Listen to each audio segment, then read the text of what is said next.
So the first part of this section, let's come up with polynomial functions that have indicated zeros.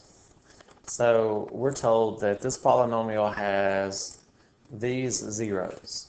Now, one of the rules in this section says that if we have imaginary or irrational zeros, that they always come in conjugate pairs. Notice we have 10i and minus 10i. If we have something like 10 plus 3i, if our zero is imaginary, we're guaranteed that its conjugate will also be a 0. If we have plus root 3, then minus root 3 will also be a 0. And that has to do with the quadratic formula. Remember the quadratic formula. If we have a quadratic, let's say we factor a polynomial, and we have one factor, and then the other part is quadratic, and we're looking to see what makes that part 0. Let's say it doesn't factor, and we're trying to find the other zeros of this polynomial, of this function. So we use the quadratic formula to find those zeros, because x minus each of those will be a factor. Well, when we use the quadratic formula to find the zeros of that, if we come up with a square root that's negative, then we're going to have imaginaries. And we're going to have plus and minus that. So we're going to have something that has maybe a constant plus an imaginary and a constant minus an imaginary. If we have a number underneath the radical that's not a perfect square, it could be that the number out front is 0 and we just have plus that square root and minus that square root like here. Or we could have a number out front plus a square root, that same number minus the square root. But it just comes from, if this is not a perfect square, when we list the different zeros, one of them is going to be plus, that radical one's going to be minus.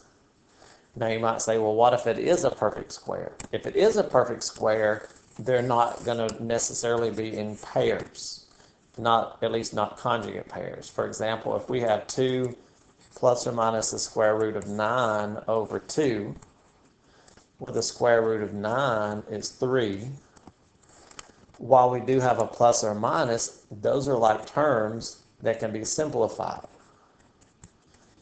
Notice those are not conjugates.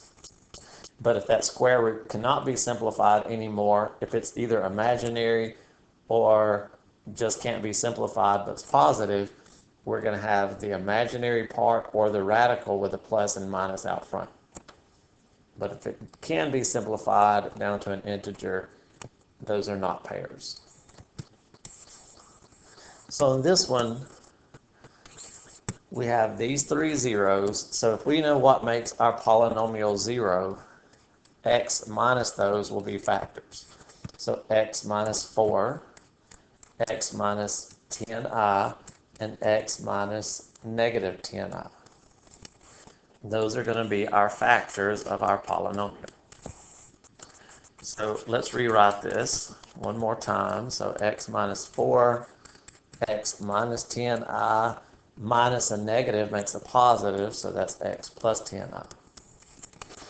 Now, we want this in standard form. We want to multiply it out without parentheses. And we can multiply in any order, but I would suggest multiplying those together first, and you'll see why in just a moment. If we distribute, we get x squared, we get plus x times 10i. Let's put the letters in order. Let's call that 10ix. When we multiply here, that's negative 10ix. And when we multiply here, that's negative 100i squared. The 10ix's cancel. I squared is negative 1. So we have a negative 100 times negative 1. So really that's going to be plus 100. So notice that factor. When we simplify it, it doesn't have any imaginaries left in it. So if we multiply the factors together that have the conjugate zeros, we're going to get a factor that doesn't have an I or anything like that left in it. So that's going to make the rest of our multiplying easier. So if we distribute x times x squared, x times 100, minus 4 times x squared, minus 4 times 100. So that's our polynomial. X cubed minus 4x squared plus 100x minus 400. So by knowing where our polynomial touches the x-axis, we're able to find a function that has that characteristic. Now here's another one. They say, let's find a fourth degree polynomial that has these zeros. Or actually, it says find the other zeros. We could find the polynomial. For time, we won't. We'll list it out, but we won't multiply this time. So if 4 plus 4i is a 0, notice that's imaginary. So it's the same terms, and we change the positive to a negative. If this is a 0, 1 minus root 3 is also going to be a 0. So irrational, those come in pairs. A polynomial that would have those zeros would have factors of x minus 4 plus 4i, x minus 4 minus 4i, x minus 1 plus root 3, and x minus 1 minus root 3. For time's sake, we're not going to multiply all that out. That's not what this one asked us to do. It just wanted this information. But we could distribute all those together and come up with a polynomial that does have those 4 zeros. We would want to multiply those two together, and then take our answers and multiply them.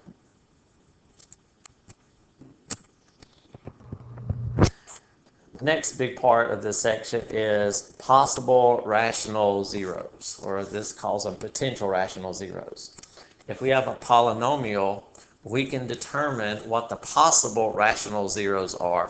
Rational being either integers or fractions that can be written as one integer over another integer. So like 2/3, -3/5, 2, -5.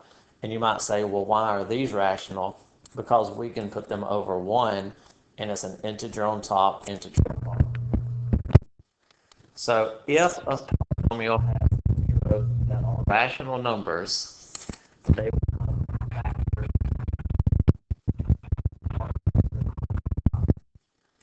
1, 5, and 25 are and they could be positive or negative. And those are going to be divided by factors of the leading coefficient. The leading coefficient is 1. Well, its only factor is 1. So if this function has rational zeros, it will come from these divided by these. So the potential rational zeros are plus or minus 1 over 1, which is 1. Plus or minus 5 over 1, which is 5, plus or minus 25 over 1, which is 25. Now let's do another example. If we have a polynomial that is 2x to the third minus 3x plus 6. If we look at the factors of the 6, that's 1, 2, 3, and 6. If we look at the leading coefficient, factors of that is 1 and 2, and these could all be positive or negative. So if this has rational zeros, it will have to be sum of these divided by sum of those. So if we make a list of potential rational zeros, we could have 1 over 1, 1 over 2, We could have 2 over 1, 2 over 2. Well, 2 over 2 is 1, and we've already listed that. We could have 3 over 1. We could have 3 over 2. We could have 6 over 1. 6 over 2 is 3. We've already got that one. So if this polynomial has zeros that are rational numbers, it has to be on this list. That doesn't mean all of them work. That just means the only ones that could possibly work have to be on that list. So in the previous section, when we were looking for zeros, we were just randomly plugging numbers in to our polynomial until we found some number that made it 0. We're still going to be doing that to an extent, but this list helps us narrow down what numbers we should try. On this previous one, if plus and minus 1 did not work, then it wouldn't make any sense to try to plug a 2 in or to try to plug a negative 2 in. If it's not on that list, we know that that is not going to make it 0. The only rational numbers that could possibly make it 0 have to be on that list. Now, it could be that none of them work. It could be that all of the zeros are irrational, meaning something that's a square root that doesn't simplify anymore, or something that's imaginary. So this theorem only talks about real numbers and rational numbers. It doesn't deal with irrational or imaginary.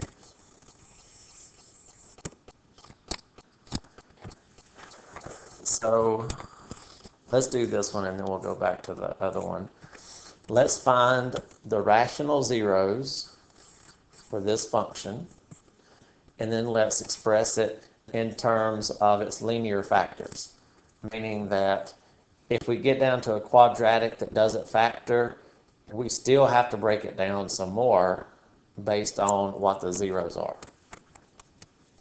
So first of all, what are the possible rational zeros? So factors of 6 are 1, 2, 3, and 6. Our leading coefficient is 1. So if we put those over 1, our possible rational zeros are plus or minus 1, plus or minus 2, 3, and 6. So when we start using synthetic division to substitute numbers into this function to find out what makes our function equal to 0, if it's not on this list, we're not going to try it. So start with the smallest numbers. Start with a 1. If we bring down a 1, multiply, add, multiply, add, multiply, and at the point that you realize it's not going to give you a remainder of 0, then you can stop and go back and try another one. So 1 doesn't work, try negative 1.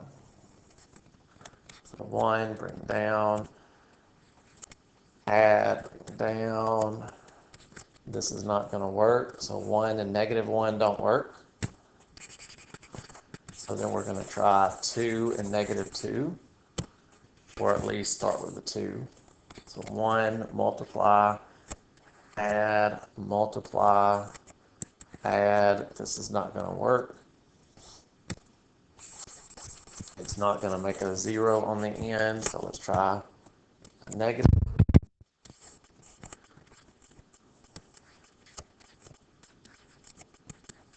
That's not going to work. So then let's go to 3.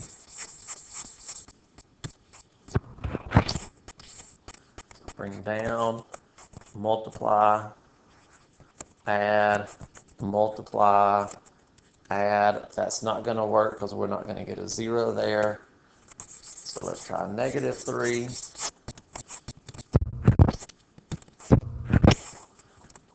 One, negative 3, 0. And this one works. If we substitute a negative 3 for our function, we get 0. So remember what that means. If negative 3 is 0, x minus negative 3 which is x plus 3, is a factor. And our function can be rewritten as that factor, that divisor, times the quotient. The quotient, this is the number, x squared. So x squared minus 2. So this part we did in the last section. We got down to here. In the last section, though, once we got to a quadratic, all of those factor. But that's not always going to be the case. How do we find the rest of the zeros if that doesn't factor? Well, we ask ourselves, what makes that factor equal to 0? If it doesn't factor, use another method to solve that. This one would be easiest to use the square root principle. Get that squared by itself. When we take the square root of both sides, we get plus or minus the square root of 2. Notice that's irrational and it's a pair. So if we're asked what are the zeros, we found that negative 3 made it 0, positive root 2 made it 0, and negative root 2 also made it 0. So those are the zeros of our function. Now to express our function in terms of linear factors, it's x minus each of these. So x minus negative 3, x minus root 2, x minus negative root 2, or x plus 3, x minus root 2, and x plus root 2. So those are the linear factors that multiply together to give us the polynomial that we were given. All right, so let's go back and do this one. Our leading coefficient is 1, and our constant is 39. So factors of 39 are 1 and 39, 3 and 13. And those are the only factors that make 39. Our leading coefficient is 1, so our potential rational zeros are 1 over 1, 3, 13, and 39. So when we try to substitute values into this polynomial to see what makes this 0, if it's not on this list, we're not going to try. If 1 and negative 1 does not work, we're not going to try the 2's, because with these numbers, we can already tell that 2 is not going to be a 0 of this function. We don't know for sure what's going to work, but we know what's not going to work.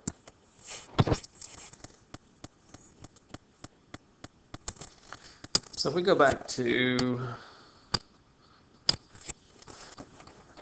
so if we finish this one up, so what's going to work? So let's use synthetic division. So list our coefficients. Notice there are no missing terms, so we don't have to put in 0. And then start with a 1. We try the 1.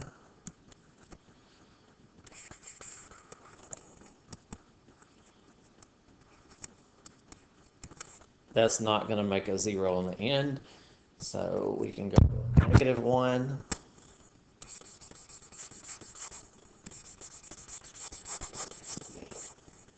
We try negative 1, let's see, 11.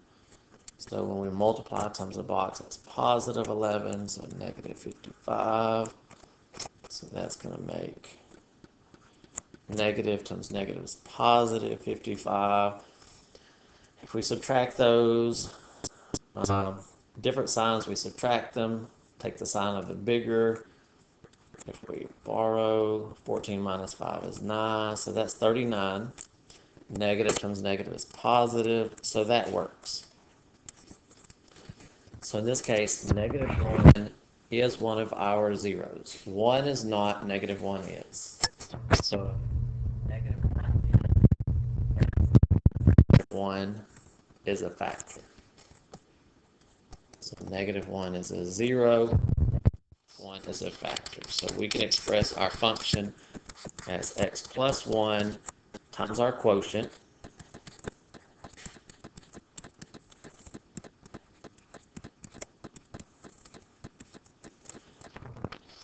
Now we want to break that down. It's not a quadratic, so we need to continue looking for zeros. We already know that 1 doesn't work, and we explained earlier why. 1 didn't work for the original function. It's not going to work for this either. So we do want to try -1 though, because -1 could be a 0 2 different times. It could be repeated. So if we bring down, multiply, add those, multiply,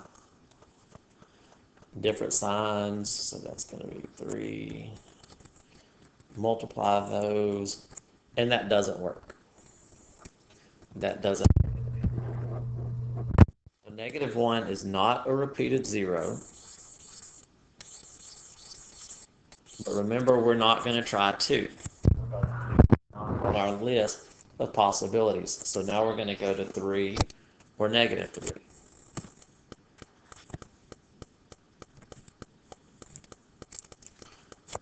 So bring down, multiply, combine those, multiply, combine those, multiply, and when we multiply those together, this is not going to make a 0. Try the negative.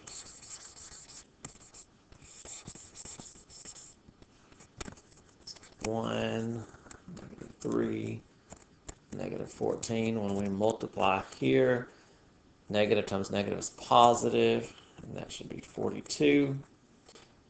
Different signs we subtract. Take the sign of the bigger. When we multiply here, we get 39, so that is going to be 0. So when we substitute -3 in there, that's 0. So -3 is a 0 of our function. X minus that is a factor. So we bring down our original factor that we found. X plus 3 is also a factor, and so is our quotient. Constant x and x squared. So x squared minus 14x minus 13. At first glance, it looks like that might factor, but it doesn't. If we try to factor that, our signs are not going to allow that to work. So to find the rest of the zeros, we want to set that equal to 0. Since it doesn't factor, and since we can't really use the square root principle, we're going to use a quadratic formula. So it's the opposite of b, plus or minus the square root of b squared minus 4 times a times c. All of that over 2 times a. So minus a negative makes that a positive 14. Negative 14 squared is 196. Negative times negative is positive. 4 times 13 is 52. So if we add those together, we get 248 under the radical. So let's see if that simplifies. I'm just going to come over on another page and say, what's the square root of 248? So 2 goes into that 124 times. That's 2 times 62. And that's 2 times 31.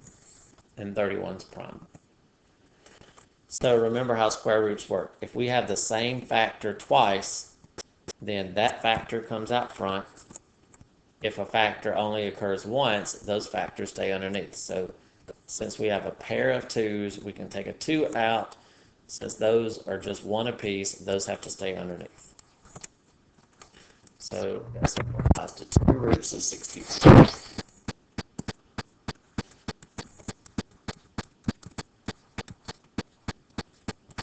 So be very careful here.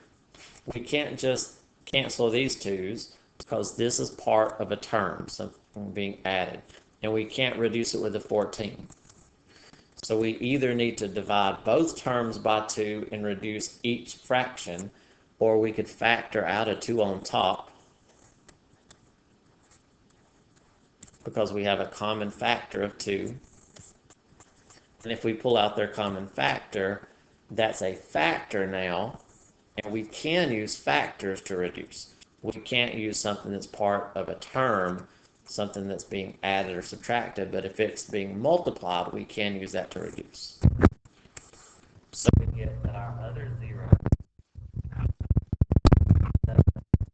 minus root 62. So the first zeros we found -1 and -3.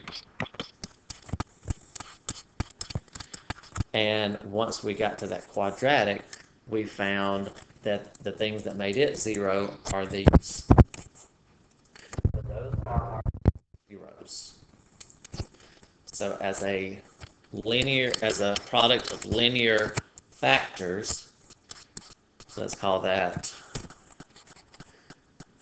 let's just put them in order, x minus a -1. So if we're doing x minus a -1, that'll be +1. X minus a -3, so that'll be x plus 3. We have to be careful with these because of x minus 7 plus root 62. So that will really be x minus 7 minus root 62. And when we do 7 minus root 62, that's really minus 7 minus root 62 because of minus the 0. So when we do x minus 7 minus root 62 for our factor, that's going to be minus 7 plus root 62. So those are our linear factors. These are our zeros.